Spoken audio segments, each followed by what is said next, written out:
La localisation du projet, elle portait en fait chez nous deux formes de responsabilité. La première, c'est que c'est un édifice visible, c'est une sorte de marqueur spatial aux franges de ce qu'on appelle le quartier Malakoff, mais aux portes de la ville historique, à la sortie d'un pont important qui s'appelle le pont Willy Brandt.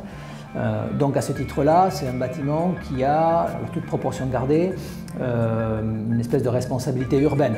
Il se doit d'avoir une qualité de traitement parce qu'il est visible.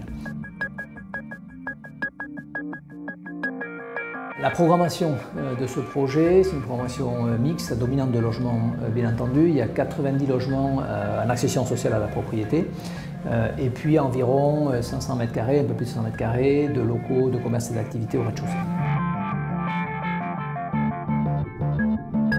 Les grands thèmes qui structurent le projet, ce sont deux clés d'entrée qui sont elles aussi très largement guidées par le plan guide de l'atelier Ruelle, qui sont le rapport au sol et le rapport au ciel.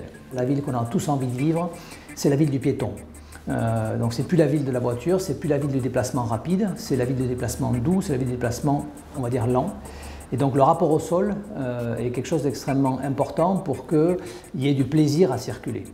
Donc l'édifice, en fait, il soigne beaucoup ce contact avec le sol en mettant en œuvre des locaux d'une grande transparence, des cœurs d'îlots très ouverts, une affectation qui est plutôt vouée à de l'activité et du commerce, c'est-à-dire que le rez-de-chaussée s'articule, discute, dialogue avec le piéton. Et le rapport au ciel, c'est l'idée que le paysage urbain, il est intense, il est facteur d'émotion lorsqu'il n'est pas monotone. Et donc il y a une sorte de variation d'épandage qui fabrique une ligne de ciel.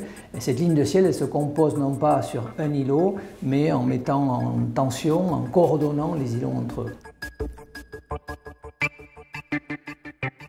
L'idée, c'est faire des logements qui soient non seulement tous traversants, voire à triple orientation dès qu'on est au-dessus du T2, ce qui n'est pas si courant, mais aussi avec un rapport à l'extérieur particulièrement généreux. C'est-à-dire qu'il y a une sorte de démultiplication du rapport à l'extérieur du logement via des loggias très largement dimensionnés, avec sans vis-à-vis, avec des vues sur le grand paysage qui sont un peu exceptionnelles. Au-delà, on va dire, du paysage naturel du fleuve, on a aussi des vues très dégagées sur le grand paysage urbain, sur la ville historique, qui sont absolument extraordinaires. Et donc évidemment que le projet essaie de mettre en résonance ces questions-là pour en tirer le meilleur parti de l'intérieur des logements. En termes de matérialité, le sentiment que nous on a eu lorsqu'on a conçu ce projet, c'est qu'il fallait avoir un peu comme obsession, en tout cas comme ligne de force du projet, la notion de pérennité. De notre point de vue, elle s'associe très rapidement à l'emploi d'une forme de minéralité qui trouve sa traduction plastique dans le béton. Donc c'est un bâtiment qui est globalement en béton, avec deux traitements du béton assez contrastés qui finalement lui donnent, j'espère en tout cas, une forme de diversité, de plasticité. Alors quels sont ces traitements ? Il y a toute des séries de pans de murs qui sont en béton brut, sablé, c'est-à-dire qu'on attaque la surface du béton avec du sable pour lui donner une espèce de granulométrie, de grain qui pourrait faire penser à une sorte de pierre contemporaine, et ensuite l'asuré pour le stabiliser et légèrement le colorer. Et le reste, c'est toujours du béton, mais qui ensuite est ragré, c'est-à-dire lissé et peint en blanc.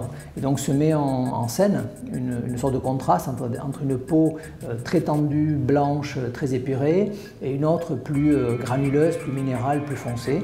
Et c'est l'association finalement de ces deux mises en scène du même matériau qui peut-être génère cette plasticité, cette diversité qu'on essayait de chercher.